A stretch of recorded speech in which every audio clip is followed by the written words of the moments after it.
Boa noite, meus irmãos. Estamos mais uma vez reunidos nessa terça-feira para fazer o nosso estudo. Hoje nós vamos ter o estudo com a nossa irmã Marcele. Vamos falar sobre o livro Aconteceu na Casa Espírita, que é uma mensagem, uma literatura muito importante para todos nós que trabalhamos, frequentamos, que temos compromissos, porque nós vamos ver, através dessa literatura, como que os espíritos agem nas nossas fraquezas, nas nossas falhas, nas nossas imperfeições, para trazer o desequilíbrio, para desestabilizar o trabalho que é feito com todo comprometimento e todo amor pela espiritualidade. Continuamos aí, o nosso distanciamento social. A nossa irmã Marcele vai fazer a palestra da casa dela, porque ela trabalha na área de saúde, na área de pesquisa, então ela faz parte de um grupo de altíssimo risco e a nossa irmã preferiu, para preservar todos nós, que ela permanecesse lá em isolamento e de lá ela fizesse a nossa transmissão. Então, para nós começarmos, vamos fazer a leitura do livro Caminho, Verdade e Vida, numa mensagem psicografada pelo nosso irmão Chico Xavier, pelo Espírito de Emmanuel, e a mensagem diz assim: coisas terrestres e coisas celestiais. Se vos tenho falado de coisas terrestres e não me credes, como crereis se vos falar das coisas celestiais? São palavras de Jesus que estão em João, no capítulo 3, versículo 12. No intercâmbio com o mundo espiritual, é frequente a reclamação de certos estudiosos relativamente à ausência de informações das entidades comunicantes, no que se refere às particularidades alusivas às atividades que se movimentam. Então, aqui a crítica de alguns é: por que os espíritos não se fazem mais esclarecedores, não trazem um esclarecimento maior? Vamos ver o que diz a nossa mensagem. Por que não se fazem mais explícitos os desencarnados quanto ao novo gênero de vida que são chamados? Como serão as cidades, as casas, processo de relação comum? Através de que meios se organizam na hierarquia? Terão governo nos moldes da terra? Indagam outros relativamente às razões pelas quais os cientistas, libertos das pesquisas e realizações, vulgarizando métodos de cura para as chamadas moléstias incuráveis, ou revelando invenções novas que acelerem o progresso mundial. São esses argumentos apressados da preguiça humana. Se os espíritos comunicantes têm tratado quase que somente do material existente em torno das próprias criaturas terrenas, num curso metódico de introdução a tarefas mais altas, e ainda não puderam ser integralmente ouvidos, o que viria a acontecer se esquecessem compromissos graves, dando-se ao gosto de comentários prematuros? É necessário que compreenda o homem que Deus concede auxílios, entretanto, cada espírito é obrigado a talhar a própria glória. A grande tarefa do mundo espiritual, em seu mecanismo de relações com os homens, não é de trazer conhecimentos sensacionais e extemporâneos, mas de ensinar os homens a ler os sinais divinos que a vida terrestre contém em si mesma, iluminando-lhes a marcha para a espiritualidade superior. Então a gente vai começar a falar um pouquinho, por que os cientistas não trazem as mensagens, por que os espíritos não se fazem mais esclarecedores. E é um comentário, é uma crítica apressada realmente, porque nós temos várias experiências e hoje, com a facilidade da comunicação, nós temos um companheiro, que é um médico, Paulo César, Frutuoso, né? Frutuoso, que ele tem vários vídeos na internet, no YouTube, e vocês podem até verificar lá. Ele é um médico, ele trabalha no Centro Espírita Frei Luiz, e lá eles fazem trabalho de materialização, e lá eles fazem grandes curas, e ele se utiliza de toda essa experiência que ele tem, parece 40 anos de medicina e de espiritismo, vendo coisas que a ciência médica não acredita, e ele leva essa experiência para o seu mundo acadêmico, para o seu mundo profissional, aonde muitos médicos e muitas pessoas ligadas à ciência não acreditam. E ele, com as suas provas contundentes, ele tem provas de tudo que ele realiza lá. Então é um ledo engano quem acha que a espiritualidade não está trabalhando para ajudar na cura do Covid, que a espiritualidade não está trabalhando para ajudar os cientistas, para ajudar os médicos, para ajudar a gente no nosso processo de evolução. Estão trabalhando e muito. Os cientistas que desencarnaram estão trabalhando muito lá. Os médicos que desencarnaram estão trabalhando muito na parte espiritual. Todos aqueles ligados à área médica, enfermeiros, técnicos, pessoas que trabalham com amor em benefício daqueles que estão sofrendo, continuam trabalhando lá.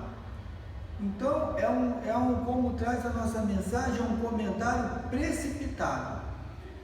Bom, meus irmãos, então, dito isso, nessa reflexão, nesse momento em que se questiona, poxa, por que Deus não nos oferece a vacina? Por que Deus permitiu que essa enfermidade, esse vírus pudesse alcançar o planeta Terra? Não vamos ser, como diz a mensagem, precipitados. Se isso tudo está acontecendo, é porque nós ainda precisamos melhorar em alguma coisa. Esse momento difícil vai nos trazer a renovação, vai nos trazer uma melhoria quando ele passar, e ele vai passar, e o Chico Xavier sempre nos disse isso. Então, meus irmãos, vamos agora levar o nosso pensamento a Deus, nosso Pai. Em primeiro lugar, agradecer a Deus por mais um dia, por mais uma oportunidade que o Pai nos oferece, por mais um momento que Ele nos oferece essa casa, que estamos distantes fisicamente, mas estamos unidos por esse sentimento de amor, estamos amparados por esses trabalhadores invisíveis, mas que são incansáveis, meus irmãos. Tenho certeza disso. Como esses companheiros trabalham em benefício de todos nós. Então, o nosso agradecimento a eles também, a Germano, o nosso mentor, a toda essa legião de trabalhadores dessa casa, essa casa abençoada, essa casa de Deus, que nos socorre, que nos ampara, que nos fortalece a cada momento, em especial naqueles mais difíceis, em que estamos fragilizados, em que estamos nos sentindo fracos, em que estamos nos sentindo inseguros. Tenho certeza que eles estão do nosso lado, nos acolhendo, com um abraço fraterno, com um abraço de amor, com uma vibração de Deus, mensageiros de Deus que eles são. Então, nosso muito obrigado a Germano, a espiritualidade dessa casa, o nosso muito obrigado a Jesus, nosso Mestre. Então, em nome de Deus, nosso Pai, pedimos a permissão para dar por iniciada a reunião dessa noite e passamos então a palavra para a nossa querida irmã Marcele, que trará o estudo dessa noite. Graças a Deus. Boa noite, meus irmãos, que a paz de Jesus esteja em nossos corações. Espero que todos estejam bem, passando por esse momento, na confiança em Jesus, em Deus, que tudo vai passar, que esse momento é um momento difícil para todos nós, mas que tudo nessa vida tem um propósito. Um dia a gente vai entender por que a gente está passando por isso, né? Muitos em dificuldade, mas muitos também tendo a oportunidade nesse momento de refletir um pouco sobre sua vida, sobre esse momento que a gente fica em família. Então, que seja um momento de aprendizado para todos nós. Então, a gente hoje falaria do capítulo 11, a gente terminou o último estudo no capítulo 10. Mas antes de começar, eu gosto sempre de fazer uma recapitulação, então, só para o pessoal se situar, né? Então, o que a gente falou nos capítulos anteriores? Eu mostrei para vocês todo aquele processo de infiltração que estava acontecendo naquela casa espírita, sob a ordem do Júlio César, né, que era o espírito que comandava, né, o grupo, e ele tinha como subordinado principal Gonçalves, né, que era o braço direito dele, e ele também tinha depois o espírito Elvira, que também entrou para o grupo para atuar em determinados médiuns. Bom, o processo de infiltração já havia começado, já estava dando certo, né? A gente viu o primeiro caso que aconteceu, que foi com a médium Márcia Boaventura. No caso, a Márcia, eles não tiveram acesso à Márcia diretamente, mas fizeram o processo de fascinação, de envolvimento com o marido da Márcia, que era uma pessoa muito difícil. Então, através da questão religiosa dele, que ele era um evangélico, né? Eles envolveram o marido num processo de fanatismo, né? Para que ele pudesse olhar o espiritismo, olhar a Márcia, né? A prática da Márcia na casa espírita como uma coisa ruim, né? Como uma coisa que trouxesse problemas financeiros para eles. Então ele estava nesse processo atrapalhando de uma certa forma a Márcia, né, a desenvolver as suas atividades na casa espírita. Depois eles escolheram, eles identificaram uma médium que era a Maria Souza, uma médium normal, mas que tinha o forte desejo de ser uma médium de cura. Então eles favoreceram situações em que eles afastaram obsessores de pessoas que eram ao qual ela dava passe, então a pessoa teve uma melhora momentânea e atribuiu aquilo ao passe dela e ela começou a se achar uma médium de cura. Posteriormente, eles trabalharam também no casal, né, no médium Soraya e Sérgio, que eram trabalhadores de mesa mediúnica, trabalhavam no processo nas reuniões de desobsessão. O Sérgio era doutrinador, a Soraya era uma médium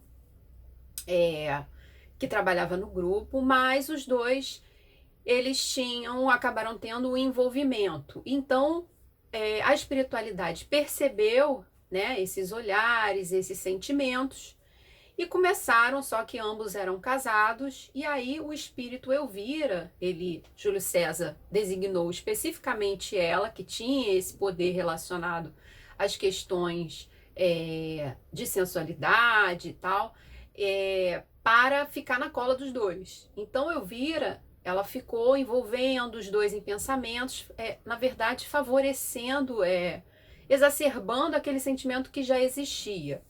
E aí os dois acabaram dando vazão, mesmo com toda a ajuda da espiritualidade em desdobramento, conversou com os dois para que eles pudessem pensar, né, refletir, porque os dois tinham compromissos no matrimônio, mas acabaram cedendo às tentações da carne, né? O livre-arbítrio é sempre soberano, gente. A gente tem que sempre pensar nisso. A espiritualidade nos ajuda, ela nos intui, ela nos dá caminhos, mas a gente escolhe sempre o que a gente vai fazer, né? Então eles escolheram esse caminho. Só que tudo bem, é livre-arbítrio dos dois cometerem o adultério. Só que eles fizeram acontecer uma situação dentro da casa. Então, outros médiuns, porque a casa também, de uma certa forma, já estava no grupo como um todo, uma certa conturbação, né?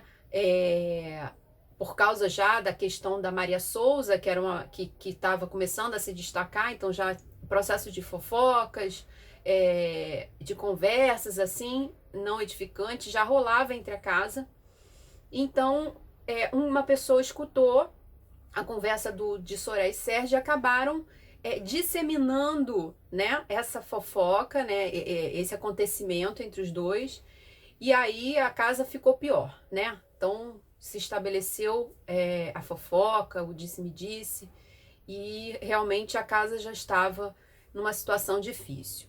E aí, mas a espiritualidade também, quer dizer, o grupo do Júlio César identificou também que alguns médiuns eles não conseguiam ter acesso, né?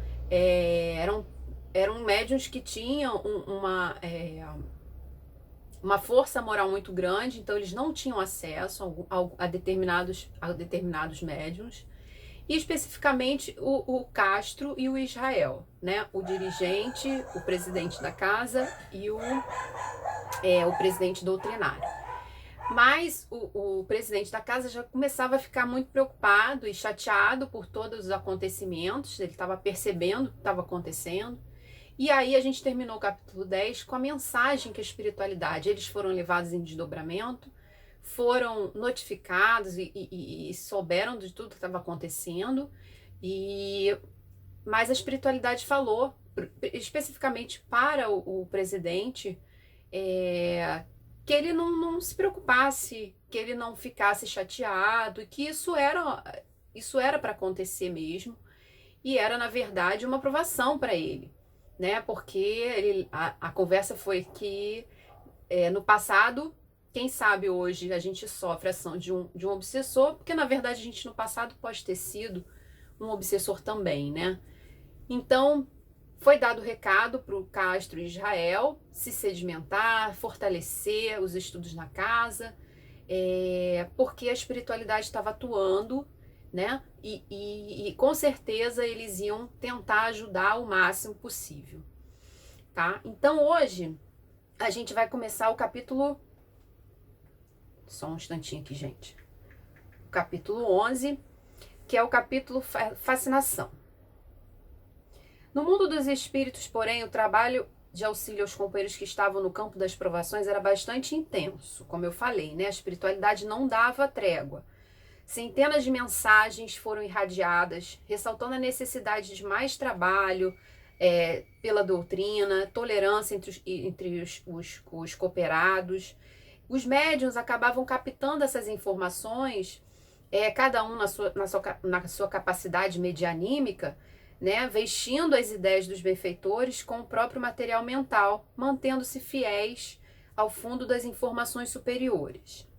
Então, à medida que essas mensagens foram sendo divulgadas na casa e avaliadas, né, porque os dirigentes tinham esse critério, todas as mensagens eram avaliadas, isso é muito importante, não é porque o médium recebe uma mensagem e tem que ser lido, não, tem que ser avaliado, tem que ser, né, porque o médium pode sofrer interferências, né, e aquilo que ele escreve tem que passar por um processo de avaliação, né.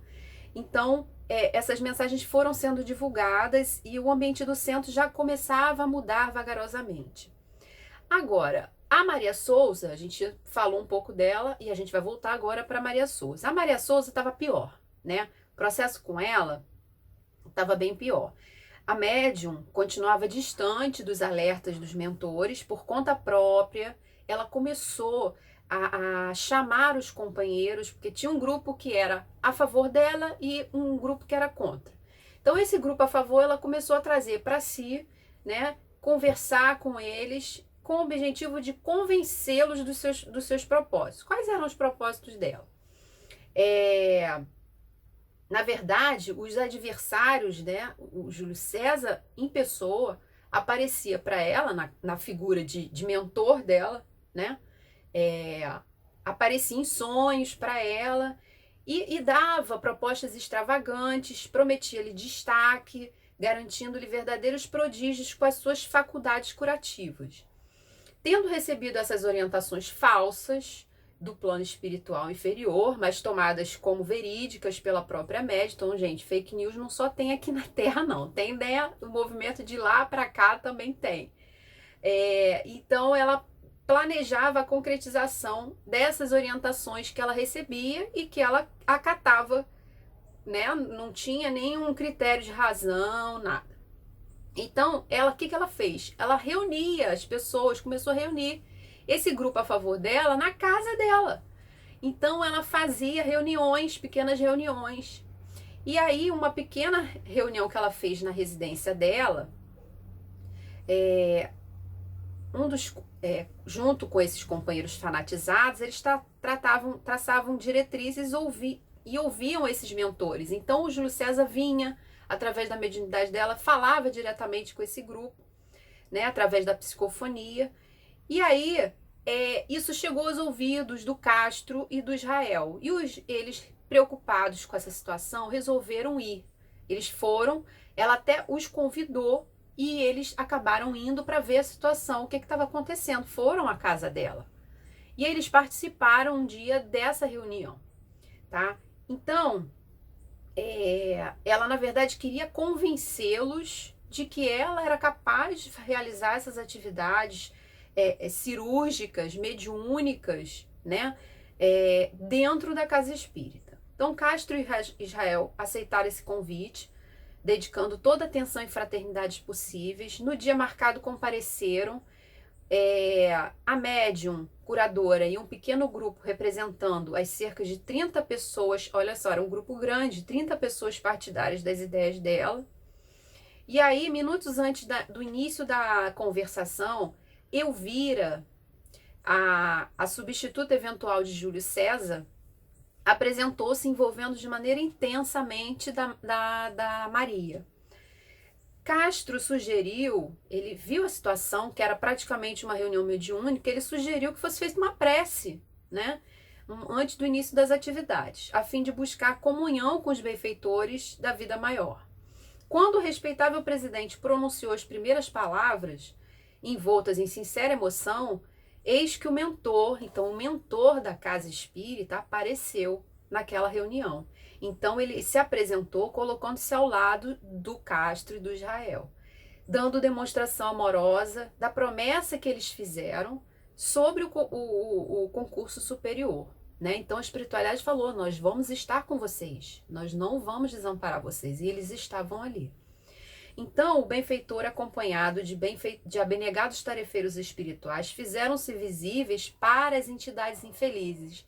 Então, eles fizeram tipo um alerta, olha, nós estamos aqui, vocês estão atuando, mas nós estamos aqui, né? E aí, identificando dando esse limite para eles. Então, quando a Elvira viu esses espíritos superiores, pensou em desistir. Mas recordou-se das ameaças, porque o Júlio César, ele era um ameaçador, né? Ele trazia todo mundo ali na rédea curta, assim como ele fazia com Gonçalves, ele fazia com Elvira, ameaçava, e ela ficou com medo dele. Então, ela instantaneamente anulou os propósitos de abortar aquela missão, fixando-se junto a médium Maria Souza, dando prosseguimento ao plano destruidor. Os responsáveis pelo centro, então, deram oportunidade para Maria Souza falar, que iniciou a conversa com essas colocações. Estou aqui para fazer algumas solicitações. Vocês conhecem a minha produção mediúnica, desculpa. E segundo afirmam meus guias, eu tenho uma grande missão para executar neste centro, e solicito que vocês me permitam trabalhar nesta casa com a cirurgia espiritual. Já estamos nos organizando e verificamos que ficaríamos bem instalados na sala Allan Kardec. Então ela já sabia até a sala que ela queria. É um espaço adequado, logo estarei recebendo mensagens e receitas do próprio codificador. Pensem no público, na quantidade de pessoas beneficiadas, nas grandes campanhas promovidas por nós. É claro que tudo isso eu pessoalmente reverterei para a doutrina espírita, edificaremos hospitais, creches e orfanatos. Aí, quer dizer, esse era todo o discurso que ela tinha, né? E aí o Castro ouviu toda aquela conversa, né? E falou assim, minha irmã, entendemos seus propósitos, acreditamos esteja de fato desejosa de contribuir com a obra do bem, mas desejamos lhe oferecer um tempo maior de experimentação da sua mediunidade, a fim de que possa se estruturar no campo doutrinário, conhecendo melhor a sua faculdade, analisarmos os fenômenos com rigor. Porque, gente, ninguém desponta uma mediunidade de cura assim de uma hora para outra. Você não é médio passista, de repente você vira uma médio de cura, né? Isso é um processo. Assim como os médicos da Terra levam 4, 5 anos fazendo uma faculdade, depois tem que fazer mais 4, 5 anos de residência, assim tem que acontecer nesses tratamentos. Um médico que se presta a essa tarefa, que são raros os médicos com essa faculdade, né? Então, não, ela já queria começar fazendo cirurgias, fazendo tudo, mas sempre inspirada pelo Júlio César e agora pela Elvira, né? Que faziam ali aquela dupla com ela. E aí, ele falou, que tal se reservadamente durante um certo período, com alguns enfermos, sob orientação segura doutrinária, pudéssemos catalogar as enfermidades, verificar se a ação fluídica realmente produziu efeito, dialogar serenamente com seus guias, verificando suas orientações. Assim, continuou o presidente, você terá a oportunidade de, ao longo do tempo, se estruturar num trabalho discreto e despretensioso. Quer dizer, ele não cortou a dela, mas ele queria fazer uma coisa mais reservada, ele queria observar, né, os efeitos e fazer não de uma forma assim, com cirurgias, não. É o processo de passes, né, de fluidoterapia. Nessa hora, Elvira envolveu a médium, fazendo-a retrucar, né? Ela queria um embate entre os dois. Aí ela falou assim, a Maria, mas o que é isso? Você está com medo que eu seja considerada mais importante que a sua pessoa? Não sabe que trago grandes compromissos a realizar, que essa casa poderá ser projetada como nunca imaginamos antes? Então é aquela velha história, tem pessoas que usam a sua vaidade, né? Essa vaidade já é inerente à sua personalidade, então isso acaba se projetando no trabalho espírita, no trabalho que você realiza na casa. Então, tudo que ela falou ali foi inspirado pela Elvira, mas na verdade é um sentimento que é dela também, né? Então ela acha que ele teria inveja do destaque dela, como se dentro da casa espírita tivesse que ter pessoas que se destacassem mais umas que as outras. Na verdade, somos todos iguais dentro da casa espírita. Não existe uma atividade melhor que a outra, embora um seja presidente, o outro seja... Não importa. Na verdade, as responsabilidades são maiores, né? Até de quem tem esses cargos assim, que na verdade a gente chama de cargos, mas não tem essa dentro da casa espírita, né? Nós temos responsabilidades, um mais do que outros. E aí ela usou esse argumento para o embate. E aí Israel, né, o presidente doutrinário, num desejo de orientar, de ajudar ali o Castro na conversa, não se conteve e interrompeu a expositora vaidosa com essas lúcidas orientações. Minha amiga, parece que você está mais interessada na notoriedade do que na própria doutrina, cuja finalidade é promover a transformação moral das criaturas, né? A doutrina ela não veio com esse objetivo de curar, né? A verdade, a doutrina, a base da doutrina é a nossa transformação moral. Quando a gente se transforma moralmente, a gente sabe que as doenças do corpo físico, elas são na verdade o ponto final, né? Existe por trás dessa doença todo um histórico das nossas emoções, dos nossos comportamentos equivocados. O corpo reflete aquilo que a gente vivencia na nossa mente. Todas as nossas arbitrariedades cometidas, todas as contra nós mesmos e contra o nosso semelhante, isso se reflete em desequilíbrios no nosso corpo físico. E a doença é só um expurgo disso. Então, se a gente não se transformar moralmente, não adianta que a doença não vá embora, né? Todo processo de tratamento passa por uma questão de uma reavaliação moral, né? Dos seus comportamentos, dos seus pensamentos, das suas emoções, né? Esse é o objetivo da doutrina, tá? Senão a gente vai ser igual à medicina do mundo, que a medicina do mundo ela dá remédio, o remédio vai, tira os sintomas, você fica melhor, mas a causa não foi curada. A gente tem que buscar a causa. Qual é a causa dos nossos sofrimentos? Então, e aí ele falou, não estamos lhe negando a oportunidade de serviço nessa área, mas estamos lhe alertando contra a responsabilidade e as necessidades de averiguarmos até onde as suas capacidades magnéticas podem beneficiar as pessoas. E sem contar, continuou Israel inspirado, que você poderá ser enquadrada no crime de prática ilegal da medicina, né? Ao desejar cortar corpos. Já pensou nisso? Tem isso também, né, gente? A gente vê quantos escândalos, quantos médios aí estiveram envolvidos, depois até né, foram investigados pela polícia por essas questões, né, de prática ilegal. Você não pode simplesmente cortar as pessoas com utilizando a questão da mediunidade. E aí ele falou, e além disso, a gente não está interessado em projetar a casa. Não desejamos que o nosso templo esteja lotado de pessoas procurando simplesmente fenômenos. Temos a simples pretensão de fazer vibrar entre as paredes dessa instituição os ensinos de Jesus e de Kardec. Tem muitas casas que acabam tendo, né, uma grande estrutura e prezam por isso mesmo, né, por atender muita gente, muita quantidade, mas a gente tem que se estruturar no pouco, né? A gente tem que ver até onde a gente não tem que lotar casas, né? Porque a gente tem que ter qualidade daquilo que a gente faz, né? E pé no chão. Então,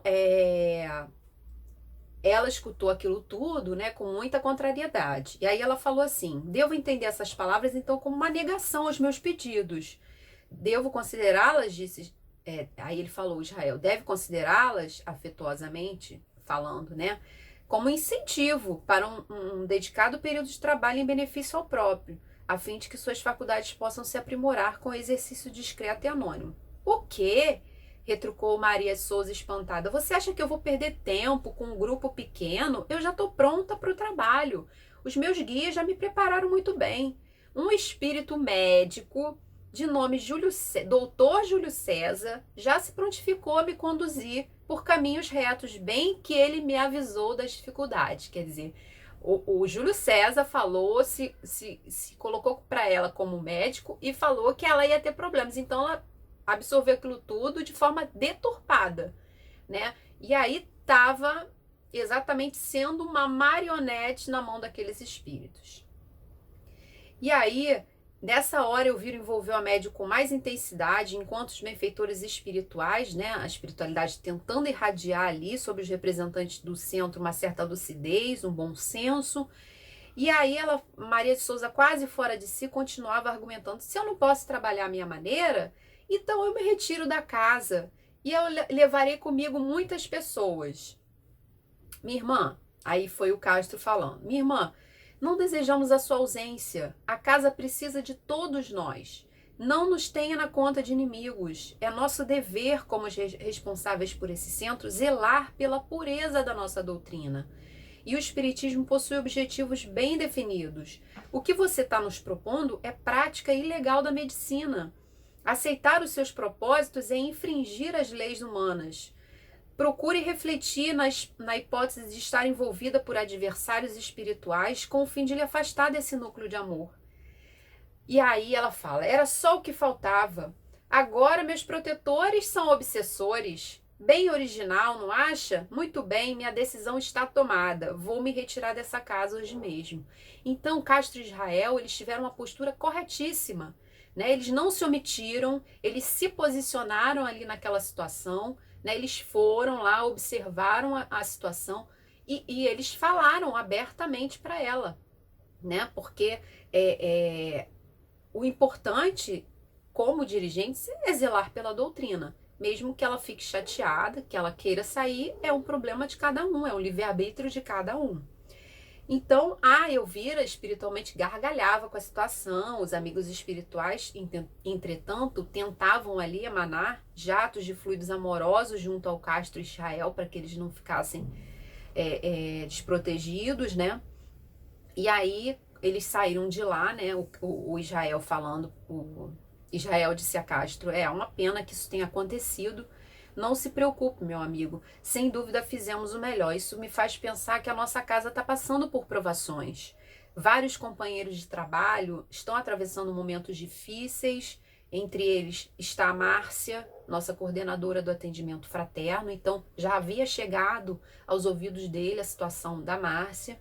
A propósito, continuou o responsável pela área doutrinária. Estão pensando em fazer uma visita para ela, para Márcia, no desejo de levar nosso apoio. Segundo me informaram, parece que o marido a teria proibido de continuar suas tarefas. Dizem que ele se entregou a uma seita fanática. Sem dúvida, respondeu Castro, haveremos de visitá-la em momento oportuno. Bom, então, aí agora a gente vai para o capítulo 12. No auge da crise, o capítulo 12 o título é No Auge da Crise. Na casa dos Boaventura, a gente agora vai para a casa da Márcia, né? Gonçalves e Daniel, os prepostos das trevas, para aquele caso, dominavam o ambiente espiritual. A porta da entrada era o senhor Boaventura, que lhes atendia com facilidade às ondas de pensamento e sentimentos inferiores. A responsável pelo atendimento fraterno padecia grandes dificuldades.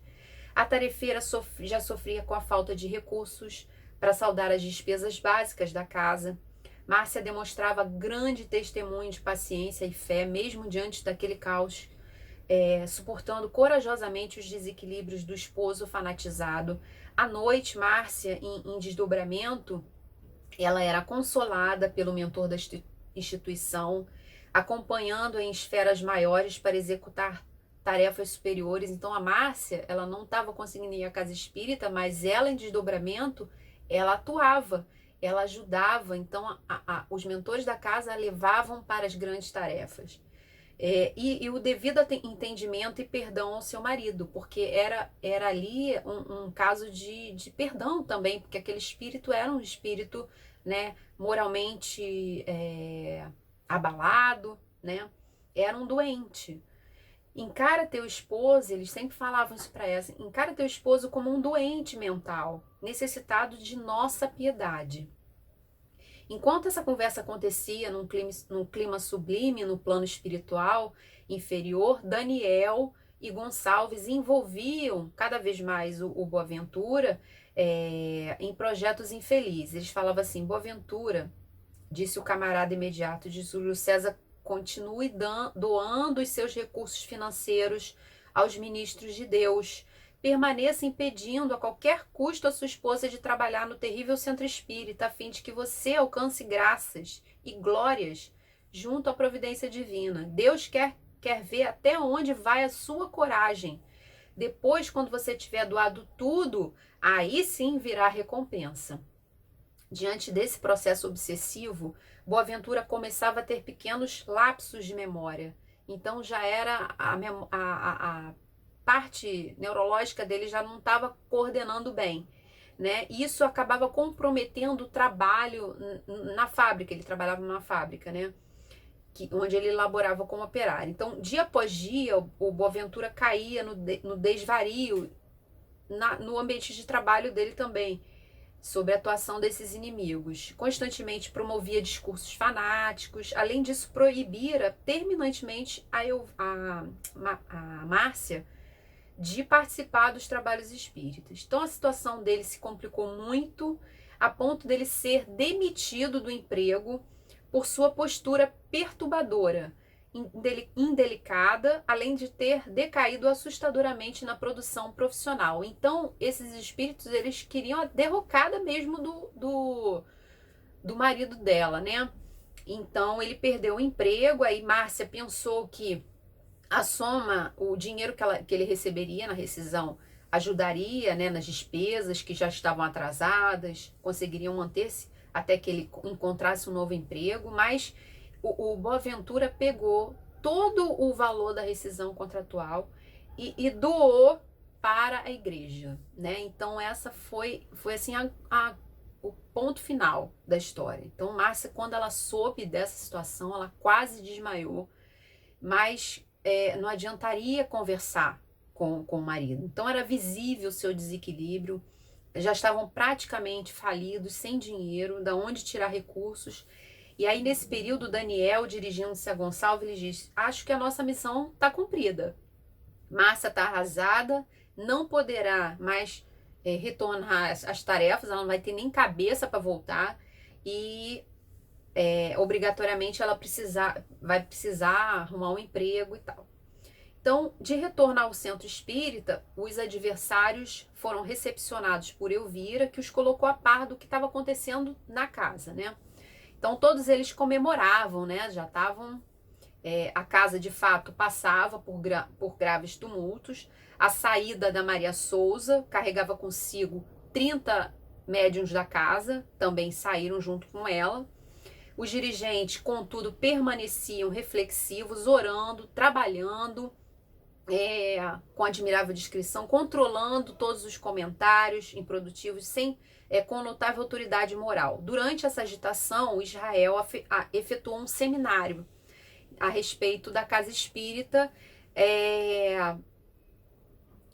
seu funcionamento, trabalho e trabalhadores, tal como ele havia sugerido, incentivado e tinha sido incentivado pelos amigos espirituais. Então, o capítulo 13, Reação das Trevas. Diante desses acontecimentos, Daniel e Gonçalves se preocuparam, sentiram que o trabalho estava ameaçado. E aí Daniel perguntou a Elvira: o que houve? Por que está acontecendo essa paz? Não se preocupe, respondeu a servidora das sombras. Tudo isso é momentâneo. Momentâneo? A casa está praticamente vazia. Muitos dos nossos foram arrebatados pelos emissários da luz. É verdade, isso sempre acontece. Por isso, Júlio César retornou para a nossa cidade a fim de congregar um número maior de camaradas para a batalha final. Então ele sabia que ele precisava ir com um grupo grande, porque boa parte desses espíritos acabariam sendo envolvidos pela casa, né, pelos tratamentos, e eles iam perder esses companheiros. E perderam muitos. Então, tanto é que ele chegou lá e viu uma baixa, né? E o Júlio César prontamente volta para aquela cidade espiritual, né, onde ele congregou um grupo grande para tentar trazer mais gente para continuar, né, na contrapartida, na revanche. Então, na Cidade das Trevas, Júlio César procurava convocar uma quantidade maior de servidores a fim de continuar o processo de infiltração. Só que ele chegou lá, a cidade estava vazia. E aí, a voz de Júlio César ecoava fria nas construções inferiores, o silêncio e o medo pairavam no ambiente. E aí um pequeno grupo de adversários se apresentou, saindo das ruas estreitas em direção ao mesmo jardim de pedras onde tudo começou. Deseja nos congregar, Júlio César? Veja, nossa cidade está vazia. Você carregou muitos dos nossos a fim de executar o seu plano e a maioria não retornou até ordens. Da sua vaidade, desejamos nossa liberdade. Não vê que esse município está deserto? Muitos dos nossos converteram seus seguidores da luz. Você destruirá a nossa cidade. E aí ele falou: tem mais, mestre. E tem mais, mestre, prosseguiu o serviçal, visivelmente perturbado. Recebemos a notícia que nossos superiores estariam nos visitando, a fim de verificarem como anda nosso trabalho. Aí o Júlio César ficou com medo, porque acima dele tinha um superior. E aí ele falou assim: nossos superiores? Perguntou o obsessor-chefe. Não creio, tem certeza? Sim, deve chegar a qualquer momento. E aí chegou essa figura umbralina lá, que era acima do Júlio César, chegou, viu a situação, né, e ficou muito aborrecido. E aí a gente vai terminando aqui com essa conversa deles. Ele fala, o Júlio César fica manso, né, ante a autoridade desse espírito umbralino lá, e aí fala: salve, senhor juiz, o que o traz aqui? O que me traz? Perguntou o magistrado. Não recebeu o meu comunicado? Não, senhor, somente agora. Fiquei sabendo da sua visita. Onde estava? Tratando dos interesses da nossa organização. A destruição da casa espírita? Sim, senhor. Vá buscar as anotações, não temos tempo a perder. Instalaremos o nosso tribunal de inspeção aqui mesmo. Queremos, de posse dos seus relatórios, julgar suas atitudes. Nosso processo, aí ele fala, né? Nosso processo vai bem, a casa espírita a qual recebi ordens para destruir está praticamente acabada. Em breve teremos acesso total na instituição e a invasão será completa no máximo em 3 meses. Aí ele fala o quê? 3 meses? Você está dizendo que ainda precisa de mais esse prazo?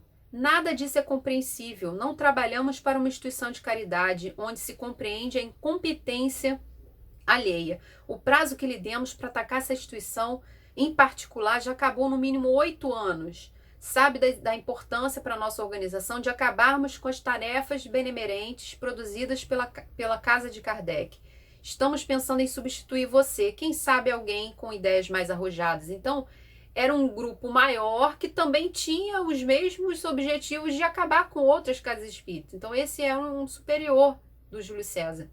E ele estava aborrecido pela incompetência dele, porque o Júlio César tentava muitas vezes, como eu já falei, ele não conseguiu nada nessa casa.